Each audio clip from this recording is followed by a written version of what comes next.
Das tragédias do século XX, a Grande Guerra é considerada como a que mais afetou a humanidade. Não apenas pelos 22 milhões de mortos entre 1914 e 1918, em uma população muito menor que a atual. Foi muito mais que a morte. Antigos impérios foram destruídos. O mundo perdeu gerações de filósofos, escritores, construtores, músicos, poetas, cientistas, médicos, artistas. A flor e a semente de um continente magnífico, mortas na lama e na desgraça.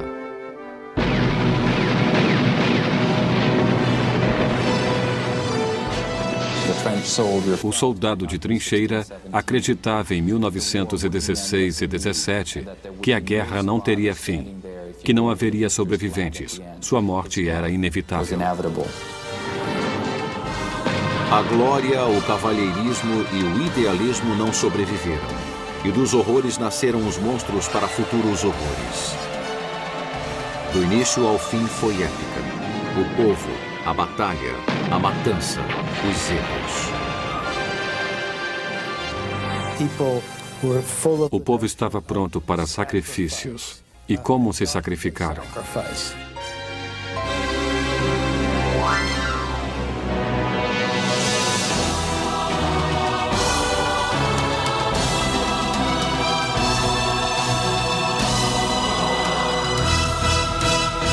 A Primeira Guerra Mundial, o fim de uma era. Distribuído por Logon. Versão brasileira, Sérgio Moreno. O fim do século que precedeu ao XX mostrou uma civilização europeia tão fascinante que parecia ter conquistado todos os desejos de riqueza da humanidade.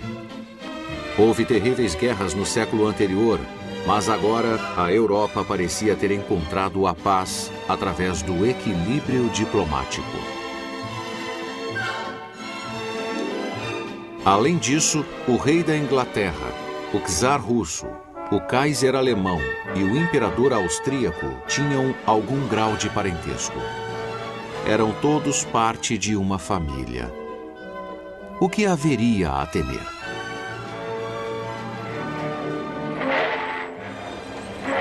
Como resultado da era vitoriana, a próspera Inglaterra possuía uma frota de navios mercantes e várias colônias.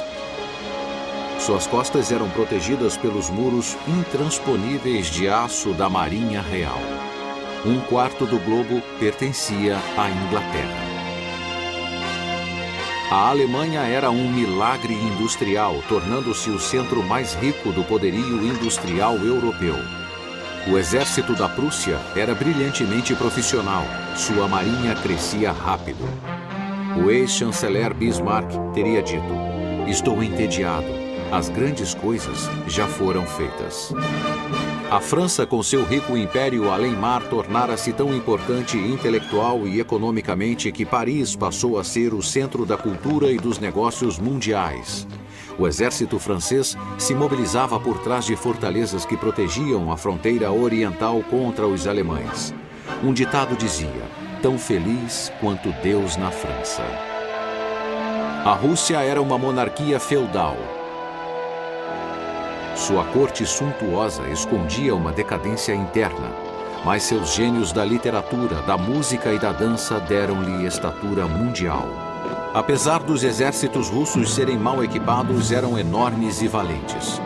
Mas um revolucionário chamado Trotsky observaria que a história já pousou sua gigantesca bota sobre o mapa. A Áustria, no 66º ano do reinado do idoso Franz Joseph, estava sitiada pela arrogância com as tensões de um império poliglota prestes a romper-se em fragmentos étnicos. Mas isso não era novidade. A magnífica corte de Viena parecia eterna ao som de suas valsas. Em Washington, Woodrow Wilson governava um país jovem e feliz, com seus pensamentos elevados e pacíficos, típicos do professor universitário que fora um dia. É correto dizer que os americanos, tanto de dentro quanto de fora do governo, eram da opinião que a guerra na Europa não era de sua conta. were really none of our business. Em Sarajevo, Bósnia, a manhã do dia 28 de junho de 1914 era um dia ensolarado de paz. O arquiduque Franz Ferdinand, herdeiro do trono da Áustria, e sua amada esposa, Sophie, estavam em um automóvel conversível fazendo a revista militar no dia de seu 14º aniversário de casamento. Mas o jovem Gavrilo Princip, um austríaco de 19 anos pertencente ao grupo radical chamado Mão Negra, aguardava no meio da multidão que assistia à parada. Com 2 tiros ele cumpriu sua missão, matando Franz Ferdinand e Sophie. As últimas palavras do arquiduque foram: "Não foi nada." Mas o pequeno revólver de Princip dera início à morte de dezenas de milhões de pessoas.